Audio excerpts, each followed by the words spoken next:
Greetings, my name is Cassendre Xavier. Today is July 21st, 2014 in Philadelphia, and I'm a multimedia artist. I coined the term Renaissance negresse in 2002 to describe my work as a musician, writer, fine artist, and actress. So I'm also the founder of the Black Women's Arts Festival, which started in Philadelphia in 2003. This is my first novel in progress, first novel, period. And actually it's not. I've started a couple of other novels, but they were all the same reason, the same thing that I wanted to do. But this is the most formulated, so I'm excited about it. What you were looking at in the thingy, the orange picture of me there, is the back cover of my chapbook, Secrets and Lies, Poetry and Other Words. I couldn't find anything else to have as an image for this novel, so that's just what I have there right now. And the image is the picture of my face from the Wittenberg sessions, my first album. So that's my first chapbook, Secrets and Lies, and the picture is taken from my first album, the Wittenberg sessions. So anyway, so this novel is called VivaJah, VivaJah, which means Long Live Jah. And it is a survivor fiction piece. And I will be posting a separate video which talks about what survivor fiction is. And you know, I'm just going to go ahead and read. Okay? I don't know if I should... Do you want to know about this character? That'll be in the other separate post. Well, I'll just tell you really quickly. The character is a West Indian and Asian American-born fine artist. She's a conceptual artist, a sculptor mostly. She does installations, and she's a visionary artist. She has concepts, and then she creates things, and then she puts them out in the world, and finds venues and things like that for her work. She's also an incest survivor, and she has had lifelong depression and bipolar and an eating disorder, lifelong eating disorder. So she's bisexual and she's polyamorous. And the rest you'll learn, and I hope that you like this character. VivaJah is the name that she gave herself. She was born with the name Viviane, and she gave herself the name VivaJah as an adult. And she uses those names alternately for different things. Okay, so now you know a little bit about VivaJah. And just so you know, I have written fiction very, very little. I'm mostly a musician, as you know. I'm mostly a writer, and I mostly write nonfiction and some poetry. And you know, and I wrote a play and that stuff like that. But mostly nonfiction and poetry.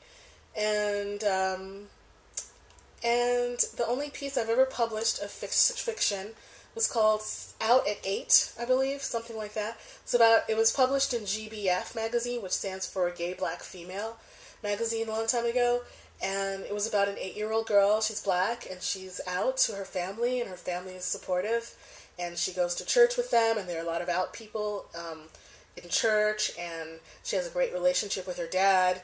So it's a very sweet story, so I'm very proud of that. Other than that, I don't tend to do fiction, but since art is medicine for me, this novel is necessary. Okay, so here we go. VivaJah, and this is the first that I'm sharing of it, and it was written in my journal. I'm reading it from my journal. It was written in pencil, and one of the reasons I'm reading it now, today is July 21st, I mentioned that, is because the pencil's starting to rub off. So I really got to get it down on paper right away. Okay?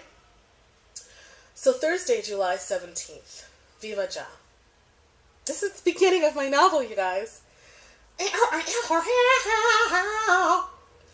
The cat brushed its velvety, soft, creamsicle color head, chin, throat, and shoulders under the dark brown chin of its beloved human and purred with great feeling. Viv smiled, partly to herself and partly to the cat, which she could swear understood and recognized in her. She stroked the cat's head, scratched its neck, and broadly petted its entire back. Her hand was ringless and bejeweled at the wrist only with friendship bracelets and other things she put together herself with string and found or sentimentally significant metallic baubles.